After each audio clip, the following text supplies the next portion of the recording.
Hello students, हमारे last lecture में हमने काइनेटिक एनर्जी के बारे में कुछ बात की थी और ऑलरेडी वर्क क्या है वो हमने ऑलरेडी डिस्कशन कर लिया है। उसकी जनरल फॉर्मूला भी हमने लिखी, that is W = FD cos theta. लेकिन वहाँ पर याद करो आप, हमने जो बोला था कि फोर्स जो है वो कांस्टेंट है। वहाँ पर जब हमने वर्क डिफाइन किया था तब फोर्स कैसा लिया था हमने, कांस्टेंट। लेकिन ये चीज़ रेयर है कि ऐसा ज़रूरी नहीं है कि जब भी आप वर्क कर रहे हो तो फोर्स कांस्टेंट ही रहे, ऐसा ज़रूरी नहीं है। तो आज जो चीज़ हम डिफाइन करने वाले हैं वो वर्क ही है, लेकिन work done by variable force. तो फोर्स कैसा है यहाँ पर, वेरिएबल है। देखो आप, ये चीज़ रूटीन में भी पॉसिबल। सपोज मैंने ऐसे आपको बोला है कि एक बॉक्स है आपके पास, वो यहाँ पर हमारा क्लासरूम है, उसकी उस दीवार से लेकर उस दीवार तक आप उसको ले जाओ, ठीक है। तो पहले आपको बहुत ही आपको जोश था और बहुत ही आपके पास एनर्जी थी, तो आपने क्या किया, शुरुआत में बहुत ही हैवी बॉक्स था तो आप उसको फोर्स लगा के धक्का मार के उसको ले जा रहे हो। सपोज आपने 100 न्यूटन जितना फोर्स लगाया, लेकिन धीरे धीरे आते आते आप थक गए। थकने के बाद आपने कैसा फोर्स लगाया, थोड़ा कम लगाया, और ऐसे करते करते आप उसको उस दीवार तक ले जा रहे हो। इसका मतलब ये हुआ कि यहाँ पर जो फोर्स लग रही है पूरे डिस्प्लेसमेंट के ड्यूरिंग, वो कैसी फोर्स हो गई, वेरिएबल फोर्स। वो कांस्टेंट नहीं रही, वो वेरिएबल फोर्स है।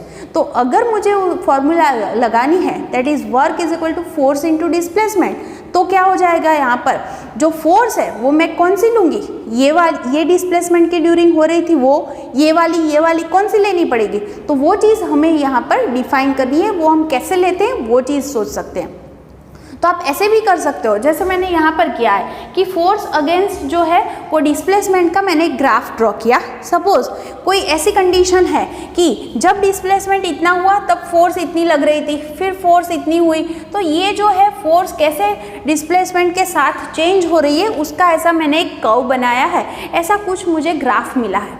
तो पहली चीज़ आप सोचो कि आप जो है यहाँ पर फोर्स और डिस्प्लेसमेंट दोनों के बारे में अगर आपको पता है तो रिजल्टेंट आप कौन सी क्वांटिटी के बारे में पता लगा सकते हो। देखो आप यहाँ पर मैंने जैसे दिखा है कि ये जो है that is x initial and that is x final. तो आप जो है वो पूरे पाथ को, पूरे रास्ते को ऐसे जो है वो छोटे छोटे रेक्टेंगुलर शेप में आप उसको डिवाइड कर सकते हो, पूरे रास्ते को। अगर मैं इसमें से एक रेक्टेंगल ले लूँ, ये पूरा जो रास्ता है जिसको मैंने छोटे छोटे पार्ट में ऐसे डिवाइड किया है, सपोज ये जो पार्ट है उसको मैं ऐसे बोल रही हूँ, ये जो है दैट इज डेल्टा एक्स, ठीक है। तो इतना मैंने डेल्टा एक्स लिया है और ये जो है इसकी जो वैल्यू है दैट इज फोर्स है ना, एफ है। तो यहाँ पर ये जो मेरे पास रेक्टेंगल बन गया, अगर मुझे उसका एरिया निकालना है तो area will be, area of rectangle क्या हो जाएगा, दैट इज यहाँ पर होगी उसकी लेंथ मल्टीप्लाई बाय ब्रेथ। तो उसकी जो लेंथ है वो किसकी वैल्यू दे रही है हमें, फोर्स की। तो that will be force into ये हो गया डेल्टा एक्स, तो F into delta x that will be work. तो इसका मतलब ये हुआ कि यहाँ पर F अगेंस्ट आपके पास, मतलब फोर्स अगेंस्ट डिस्प्लेसमेंट का अगर आपके पास ऐसा कोई ग्राफ है तो ग्राफ के नीचे का जो एरिया यहाँ पर कवर हो रहा है तो हमें कौन सी क्वांटिटी वो दे रहा है, दैट इज वर्क। कितना वर्क डन हुआ है वो चीज़ हम फाइंड कर सकते हैं। ओके, तो ये चीज़ आपको समझ में आनी चाहिए कि ये जो है वो वर्क डन हमें यहाँ पर मिल सकता है। तो हम ऐसा भी कर सकते हैं, ये पूरा रास्ता है हमारे पास, तो यहाँ से शुरू करो आप। फर्स्ट यहाँ पर रेक्टेंगल है उसका एरिया निकालो, सेकेंड का एरिया निकालो, ऐसे करके सबका अगर आप एरिया निकालोगे और उसका आप सम करोगे, टोटल निकालोगे, तो टोटल कितना वर्क डन हुआ है वो हम फाइंड आउट कर सकते हैं। तो यहाँ पर आप लिख सकते हो total work done that is W equals, किसका आप सम निकालोगे, सम दैट इज सिग्मा, और किसका आपको सम निकालना है, पूरे F इंटू डेल्टा एक्स का, ठीक है। यहाँ पर मैं अगर ऐसे लिखूँ कि इनिशियल I अगर मैं लिख रही हूँ दैट इज I इक्वल्स क्या लिखोगे आप, इनिशियल टू फाइनल, ठीक है। ये इसकी वैल्यू हो जाएगी। और मैंने ऐसे n पार्ट्स ले रखे तो आप ले सकते हो I इक्वल्स 1 to n, ऐसे भी आप लिख सकते हो। मतलब सबका आप सम निकालोगे तो F into delta x first rectangle जो हमारा बना है उसका एरिया मिलेगा, फिर सेकंड का, फिर थर्ड का, तो ये सब का आप टोटल निकालोगे, मतलब sigma that will be total work. अगर मैंने ऐसा किया कि ये जो डिस्प्लेसमेंट हो रहा है उसको मैं बहुत ही छोटा ले रही हूँ, बहुत ही छोटा, दैट मीन्स उसको आप ऐसे भी सोच सकते हो, limit delta x tends to zero means not zero exactly but tends to zero, zero के बहुत ही नज़दीक है। इसका मतलब ये हुआ कि आप डिस्प्लेसमेंट बहुत ही कम करवा रहे हो, बहुत ही छोटा छोटा डिस्प्लेसमेंट है।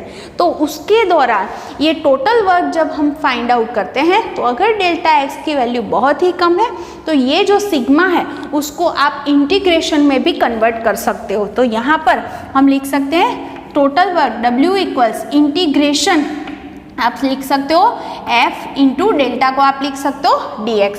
यहाँ पर जो है आप कहाँ से कहाँ इसकी लिमिट रखोगे, x initial to x final, ये जो है वो लिमिट दिखा रहा है कि कहाँ से आपने जो है वो x स्टार्ट किया है, डेल्टा x की वैल्यू कहाँ से स्टार्ट की और कहाँ तक खत्म करोगे, उसको आप लिमिट बोल सकते हो। This is lower limit and this is upper limit. तो यहाँ पर x initial to x final, तो यहाँ से आप ऐसे उसका जो है फॉर्मूला बना सकते हो। तो देखो आप यहाँ पर ये चीज़ आपको याद रखनी है, अगर जो फोर्स लग रही है वो कांस्टेंट है तो वर्क की फॉर्मूला आप सिंपली लिख सकते हो W equals F D cos theta या फिर F डॉट डी।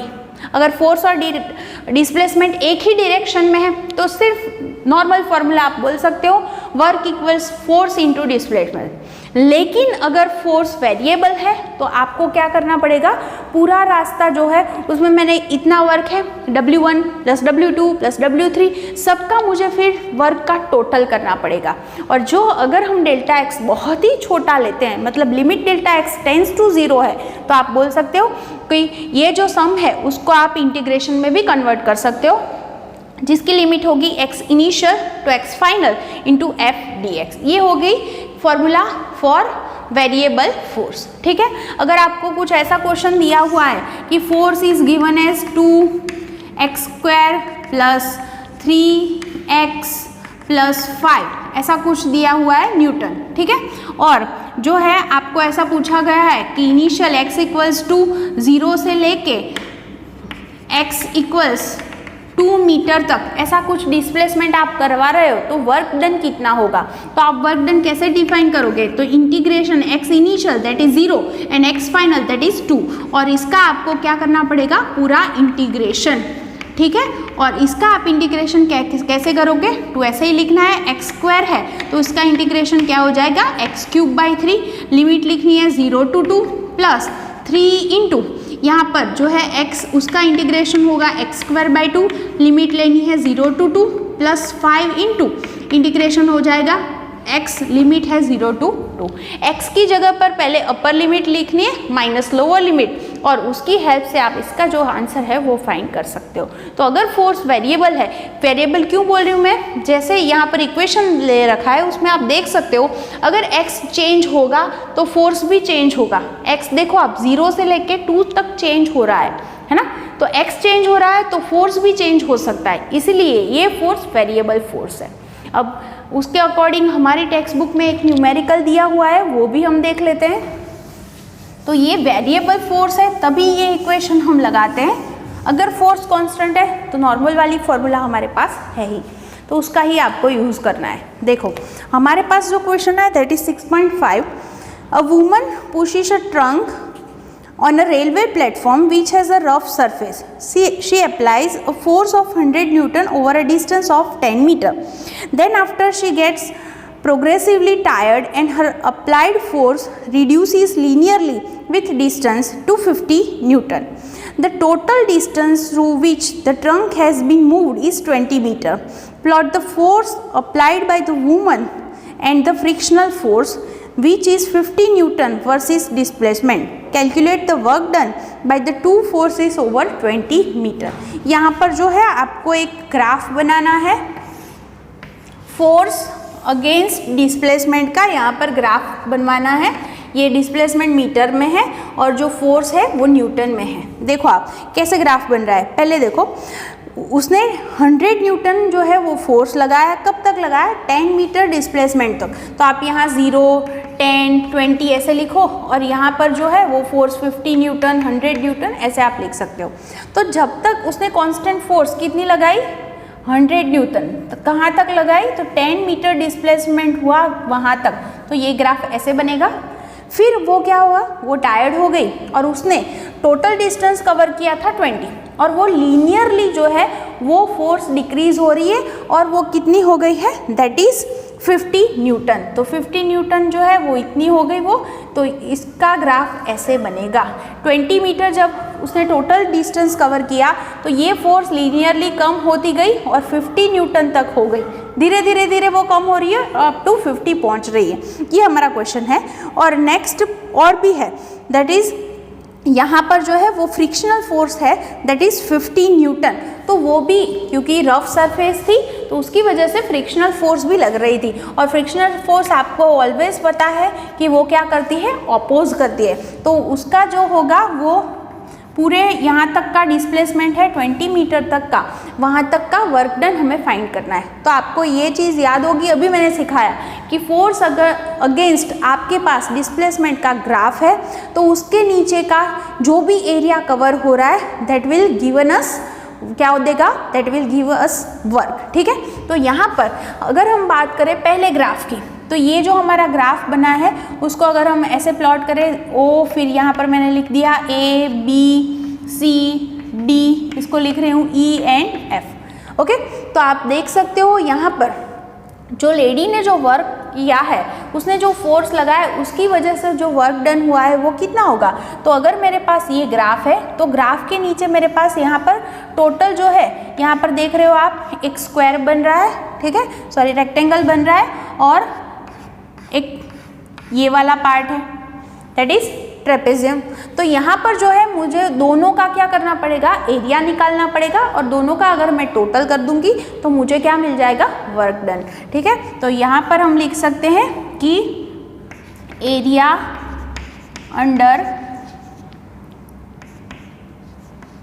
कर्व या फिर ग्राफ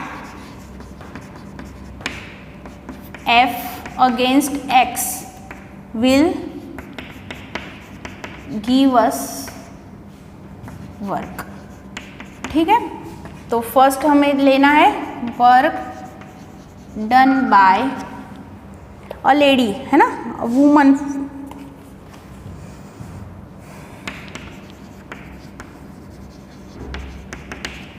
तो उसको मैं W1 लिख रही हूँ। तो ये वर्क डन कितना होगा, तो कितना एरिया लेना पड़ेगा मुझे, ये पूरा, है ना। तो area of rectangle that is A B, ये जो पार्ट है उसको मैं क्या लिख रहा हूँ, सपोज जी, तो A B G O plus area of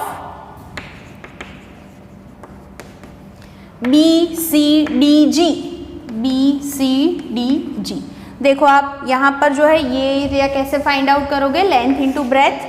तो लेंथ इंटू ब्रेथ क्या हो जाएगी, ये है लेंथ दैट इज 100 इंटू 10, तो ये होगा 100 मल्टीप्लाई बाय 10 प्लस इसकी फॉर्मूला क्या हो जाएगी, 1/2 क्या हो जाएगा, 100 प्लस 50 और ये वाला क्या है 2। तो लिख सकते हो आप 100 प्लस 50 मल्टीप्लाई बाय 20। ठीक है, 20 नहीं सॉरी 10 होगा क्योंकि ये वाला पार्ट जो है वो 10 ही है।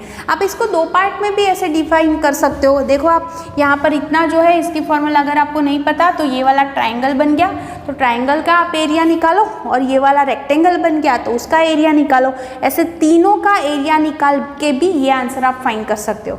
तो ये आपका आंसर क्या होगा, ये होगा प्लस ये जो है इसको डिवाइड करो 150 को 2 से दैट इज 75 और 10 से मल्टीप्लाई करो दैट विल बी 750। तो आपका जो आंसर है वो वर्क डन आपको मिल गया 1750। नेक्स्ट जो हमारा क्वेश्चन था कुछ ऐसा था कि जो फ्रिक्शन है, यहाँ पर फ्रिक्शन है तो उसकी वजह से कितना वर्क डन हो रहा है। तो यहाँ पर भी लिख सकते हो आप कि area of rectangle,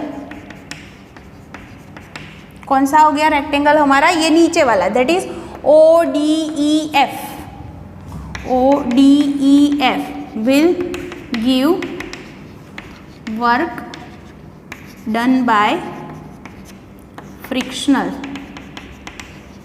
force that is क्या होगा उसका एरिया। तो ये दोनों को आप मल्टीप्लाई करोगे तो ये हो गया -50, ठीक है। और ये हो गया 20 माइनस क्यों है, क्योंकि फ्रिक्शनल फोर्स ऑलवेज कैसे लगेगी, ऑपोजिट डायरेक्शन में। तो दोनों को आप मल्टीप्लाई करो, आपका जो आंसर है वो हो गया 1000 जूल।